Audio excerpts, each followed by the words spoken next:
Hey everybody, it's Rabbit. Welcome back to the channel, and today we're going to be continuing our look at the issues with CAS in the game of War Thunder.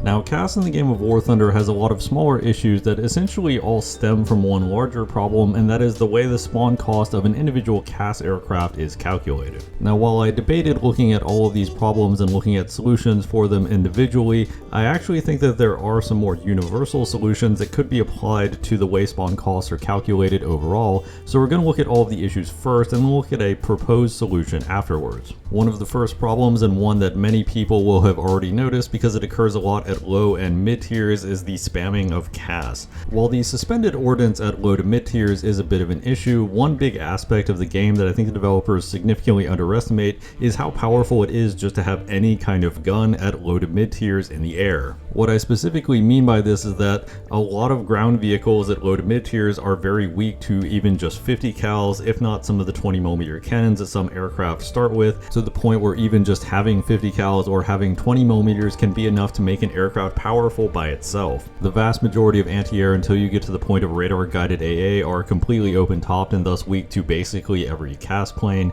Additionally, a lot of light tanks and tank destroyers are as well, and there are even medium tanks like the Panther or the Panzer IV that you can take out through the roof with 50 cals or 20mm. As you go higher up in battle rating, getting multiple kills with just a gun is harder and harder, not just because the anti-air is effective and also because the air is effective, but also because even things like light tanks start getting things like auto trackers and proximity fuses, so your likelihood of getting more than one, maybe two kills with a gun at high tiers, even if you spawn the aircraft very cheap, is incredibly low. Of course, if you're playing an AA in one of these low to mid tier matchups, it doesn't functionally matter what the aircraft is equipped with in terms of suspended weapons, because basically everything in the sky is a legitimate threat to you, and thus you have to fight all of them. And what this frequently leads to is scenarios where you try to take out one plane and then get taken out by the second plane that saw you as soon as you fired your guns. The next issue, and one that is tangentially related to the previous issue, is the fact that there is absolutely no scaling in terms of the way ordnance is costed. And what I mean by this specifically is if you were to take 4 unguided 500-pound bombs all the way down at 3.7,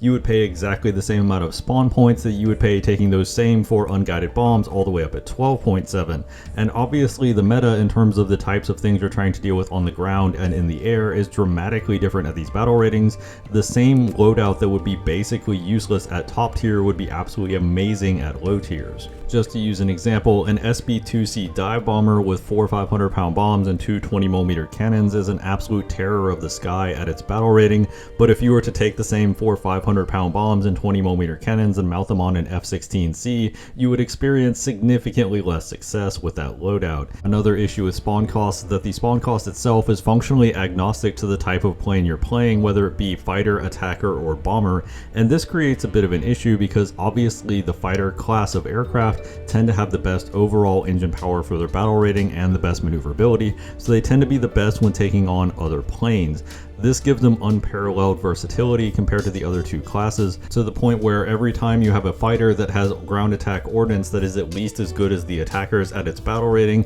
the fighter is hands down the dominant choice. Currently, the only reason not to simply take the best fighter at every battle rating is that there are a few attackers that are legitimately quite good, and also that the game does not increase the spawn cost if you take multiple aircraft out as long as they are different types. So all the different types of aircraft is functionally doing right now is allowing you to take more different aircraft cheaper. It doesn't actually differentiate the aircraft types in any meaningful way. Going back to the issue of a lack of spawn cost scaling, and this applies just as much to helicopters as it does to planes. The same TOW missiles that are absolutely devastating at 8.3 are practically useless at 12.7, and the game has no accommodations for this. That's not to say that every missile in the game has exactly the same spawn cost. If you were to watch my CAS guide, you would know that's not the case, but the game doesn't change the spawn cost for a given missile based on the battle rating it's playing at. It only changes the spawn cost based on the specific type of missile you're using. And much like the lack of spawn cost on lower tier planes, this also has the same problem of making making some of these lower tiered helicopters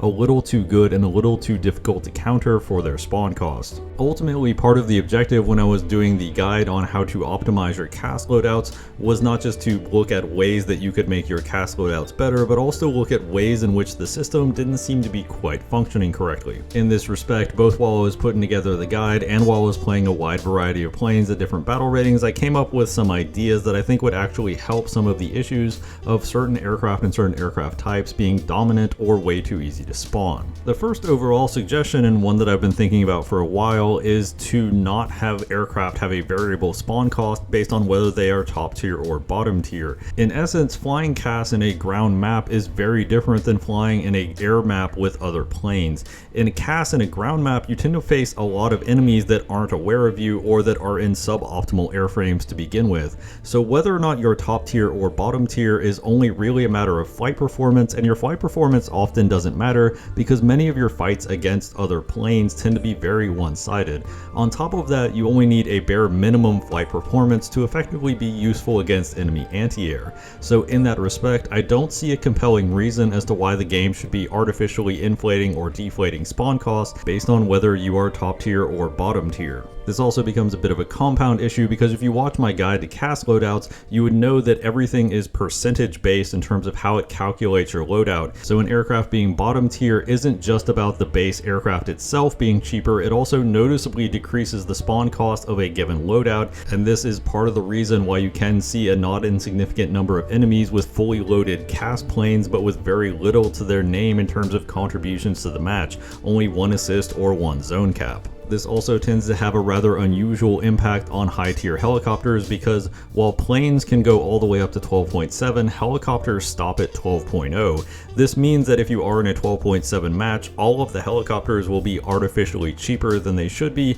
just because they are noticeably lower battle rating than the planes that are in the match as well. Ultimately, no matter how many times I've looked at this, I just don't see a compelling reason as to why aircraft should have variable base spawn costs instead of simply a flat spawn cost depending on the battle rating and type of aircraft they are playing. Of course, this leads into another suggestion in that the base spawn cost of low to mid tier aircraft should noticeably increase. Now, this increase shouldn't be so much that they are functionally inaccessible to the average player and they shouldn't kill the aircraft entirely. But at this point, the game is not really adequate in terms of its ability to cost loadouts, and it also really fails to take into account how impactful guns can be at these battle ratings, even if they're not attached to a particularly great airframe with any kind of suspended ordnance. Once you get up to around 8.0 and above, where radar guided AA is a lot more prevalent, the spawn cost could stay relatively close to where it is at right now and not really do any harm, because it turns out at those battle ratings, gun strafing passes are generally a lot less viable. Piggybacking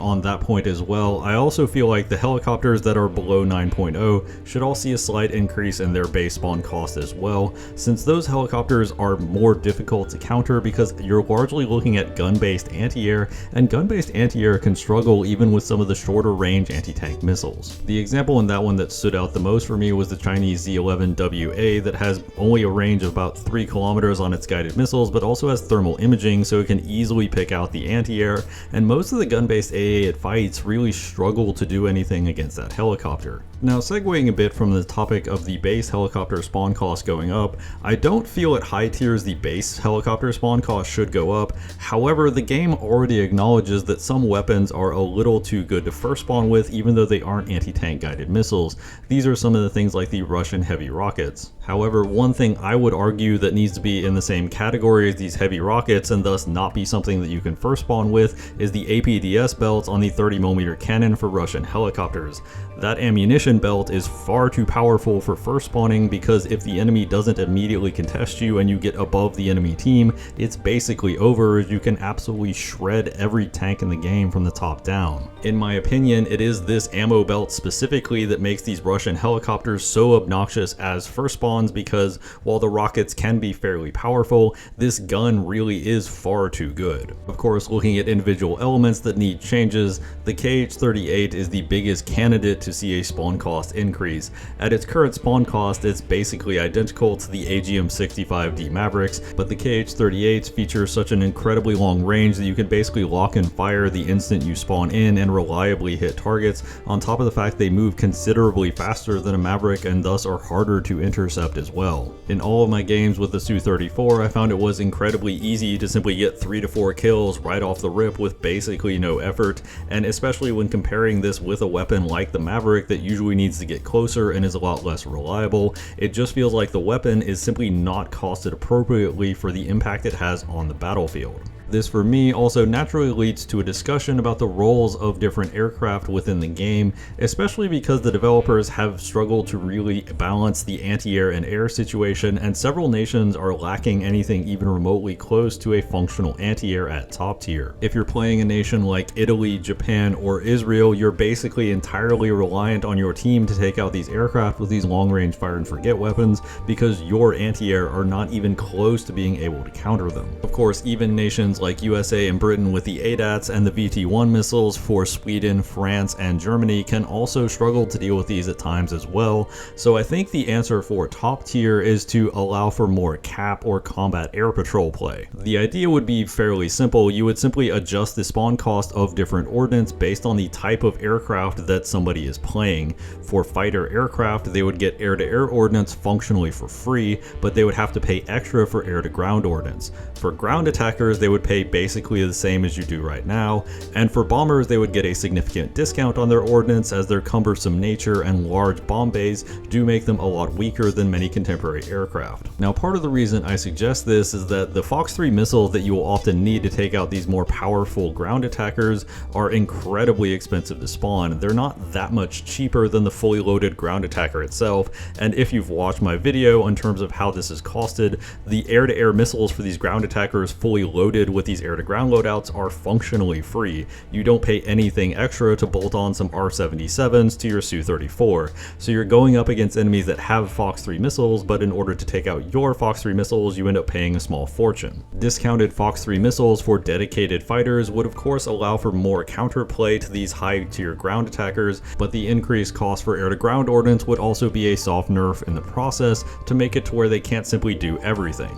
Or to give a practical example of what I'm talking about, an F-16C with Mavericks would be more than an F-15E under the current system, but could also take AMRAAMs for free if it didn't want to take any air-to-ground ordnance, whereas the F-15E would still be a very expensive aircraft if you wanted to take it fully loaded with air-to-ground ordnance. It would be cheaper with the air-to-ground loadout than a contemporary fighter like the F-16C. Now obviously, as this is just a preliminary proposal, there's a lot of testing needed to fully implement a system like this, and there are almost certainly going to be some aircraft that break the mold. However, in these cases, the game could simply use subtyping to allow aircraft to have appropriate spawn costed ordnance based on their role. And of course, the game already uses subtyping. If you're subtyped as a VTOL aircraft, you can land and rearm on the helipad, so the game already has coding to use it for certain aspects, so I don't see why you couldn't also use this for determining spawn costs for ordnance loadouts. Of course, like with any change in a game, there would be considerable testing involved in all of the individual spawn cost changes that I've proposed